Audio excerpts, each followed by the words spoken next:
Kara Walker doesn't paint pretty pictures. She cuts deep into history, into slavery, power, identity, and trauma, and forces us to look. From confronting the darkest chapters of America's past to becoming one of the most powerful voices in contemporary art, this is the story of Kara Walker. Kara Elizabeth Walker was born on November 26, 1969, in Stockton, California, a small city in the heart of the San Joaquin Valley. Her home life was artistic from the start. Her father, Larry Walker, was a painter and professor, and he filled their home with creativity, conversation, and color. For Kara, art wasn't just a hobby, it was a language. But everything changed when she was 13. Her family moved from the liberal West Coast to the deeply southern city of Stone Mountain, Georgia, just outside Atlanta. Stone Mountain was a place steeped in racial tension and history. It's even known for being a symbolic birthplace of the modern Ku Klux Klan. For a young black teenager, this culture shock was profound. Kara found herself confronting the weight of history, not just in school books, but in real life. It was here, in the uncomfortable space between her past and present, that her voice as an artist began to sharpen. She started exploring themes of race, identity, and power, not just as concepts, but as personal experience. After high school, Kara Walker took her passion for art to the next level. She enrolled at the Atlanta College of Art, where she earned her Bachelor of Fine Arts in 1991. But it was during her graduate studies that her style and her voice truly began to take shape.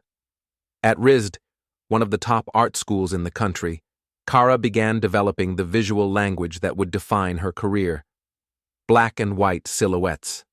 At first glance, they looked like something from the 1800s, delicate, historical, almost decorative. But look closer, and the story shifts. These weren't nostalgic portraits. They were brutal, uncomfortable, and deeply political. Walker took the genteel craft of 19th century cut paper art and turned it into a weapon. Her silhouettes told stories of slavery, exploitation, domination, and how those legacies still echo today.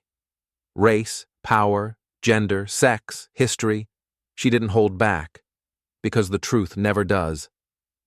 While still in grad school, her work was already sparking strong reactions. Some were shocked, some were inspired, but one thing was clear: Kara Walker had found her voice. In 1997, at just 27 years old, Kara Walker achieved something most artists only dream of. She was awarded the prestigious MacArthur Fellowship, also known as the Genius Grant. It was a turning point. Suddenly, the entire art world was paying attention to this young black woman with a pair of scissors and a haunting imagination. Her work was powerful, but polarizing. Some critics accused her of reinforcing painful stereotypes through her depictions of violence, sex, and slavery. But others saw something deeper: the courage to stare directly into America's darkest past and drag it into the light. For many, Walker wasn't just confronting history. She was rewriting how we see it. From New York to Paris, from small galleries to major institutions, her name was everywhere. And so were the conversations she started. Kara Walker didn't just arrive in the art world. She exploded into it, forcing everyone to ask, what happens when art doesn't let you look away? Kara Walker's signature style is simple at first glance. Black silhouettes on white walls, no color, no faces, no distractions. But within that sharp contrast lies a brutal beauty. Her silhouettes force the viewer to fill in the blanks, to confront what isn't said, but is always felt.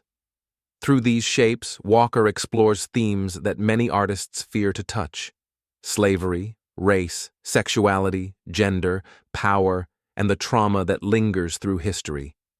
Her breakthrough piece, Gone, an historical romance of a civil war as it occurred between the dusky thighs of one young negress and her heart, yes, that's the full title, was a visual gut punch. A plantation fantasy gone wrong. A Southern romance dismantled. In 2014, She took her art to a massive scale. A subtlety, a 35-foot tall sugar-coated sphinx, part woman, part mammy, part monument, was installed inside a defunct Domino sugar factory in Brooklyn. The sculpture was both stunning and unsettling.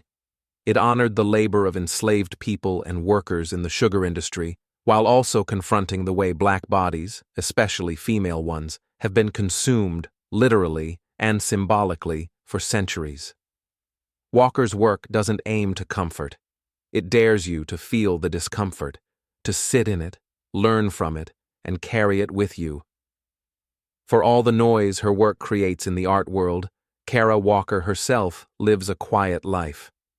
She was previously married to Klaus Burgel, a German-born artist and professor. Together, they had one daughter, Octavia Burgel, who's now an artist and writer in her own right. Though Kara often